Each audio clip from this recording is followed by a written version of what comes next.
We do get it busting down here in Murderopolis. Do your homework on Minneapolis, bro, Minnesota, bro. Well, motherfucker be getting their ass. No situation. But this Minnesota might be worse than Chicago. You feel me? I heard somebody say that recently. Hey, Y'all think Chicago's so damn bad, but Minnesota is worse. these twin cities is worse than Chicago. Now, see, a lot of people don't understand that organizations like the Gangster Disciples, the Vice Lords, the Bloods, the Crips, a lot of the founding members of these organizations came from down south. You know, and when people are studying the history of the major black street organizations in America, I think they tend to overlook that. You know, because a lot of these organizations wouldn't exist if it wasn't for brothers coming from places like Mississippi, places like Tennessee, Louisiana, Texas. There's something about these four and the youth that were coming from these areas in the 50s and in the 60s, arriving in Los Angeles, in Chicago. There was something about these youth. They had a certain conversation, they had a certain hands-on approach to life that was different than those raised in the city. It set them apart. You understand me? Something about their organizational skills, something that they were learning down there in southern United States that those that were growing up in the north and out west in the city, they didn't have. And I think that needs to be studied. What was it? Was it the closer family environment of the South? You know, those raised in a tight-knit family structure where it was pure blackness. Wasn't too much mixing down south in those days. You understand me? Did this create a different type of African American? One that was stronger, had more leadership, and was more fearless than the rest?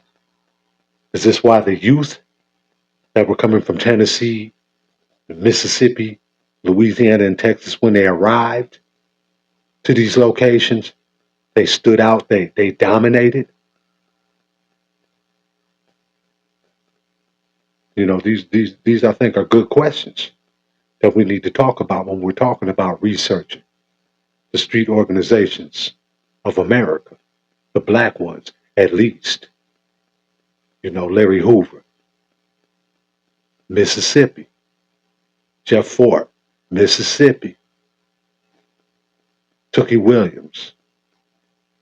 If I believe so, he's from Louisiana. You know what I'm saying? There's other founding members of the Crips that come from down south. Other founding members of the Vice Lords that come from down south.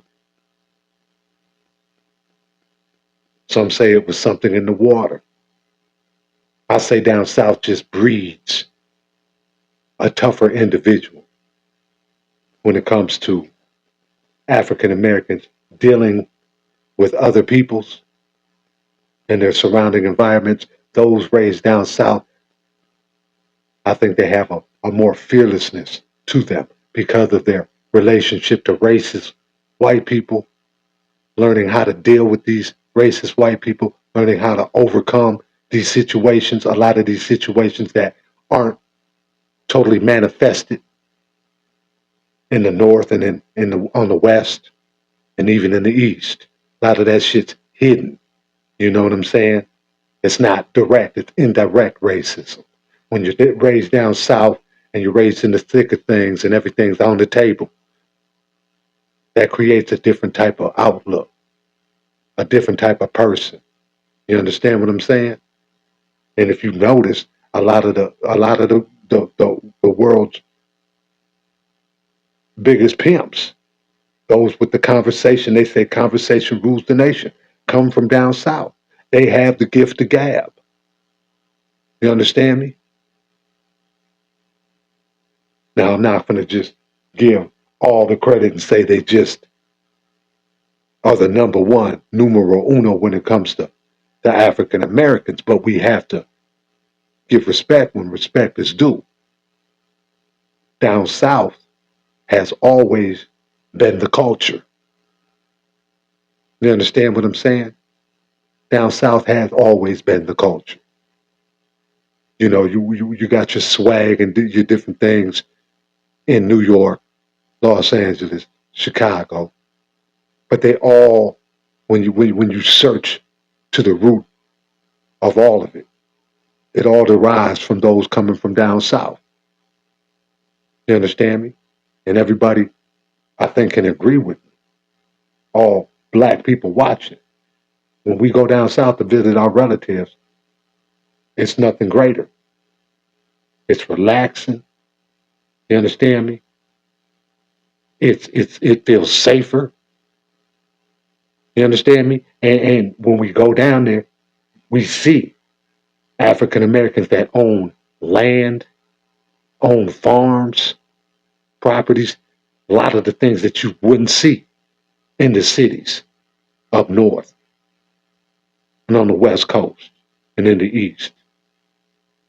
So, yeah, these major black street organizations and street gangs that exist right now, the Big Four, Bloods, Crips, Vice Lords, and Disciples, would not exist if it wasn't for the youth, the founding youth coming from the South with that Southern swag.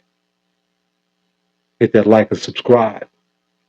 Share this video, man. Help out the page. You know what I'm saying? Bash that notification bell so you can get notified the next time we drop. Safety first. We out.